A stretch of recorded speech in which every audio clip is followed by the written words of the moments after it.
तीसरा अध्याय कर्मयोग श्लोक 15 कर्म ब्रह्मोद्भवम विद्धि ब्रह्माक्षसमुद्भवम तस्मात् सर्वगत ब्रह्म नित्यम यज्ञे प्रतिष्ठितम। हिंदी अनुवाद। हे अर्जुन, जान लो कि कर्मों की उत्पत्ति वेदों से होती है और वेद अविनाशी परमात्मा से प्रकट हुए हैं। इसलिए सर्वव्यापी परमात्मा सदा यज्ञ में स्थित रहता है।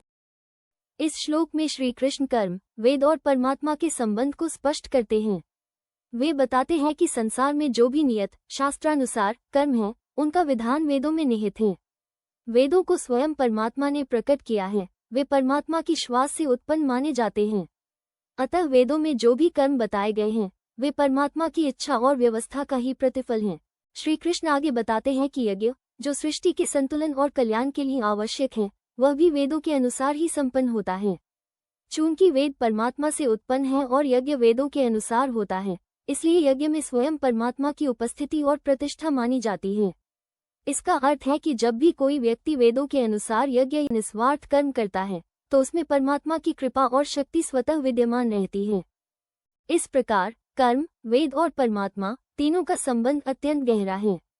कर्म का आधार वेद हैं, वेद परमात्मा से प्रकट हुए हैं और परमात्मा सदा यज्ञ, निस्वार्थ कर्म में प्रतिष्ठित रहते हैं।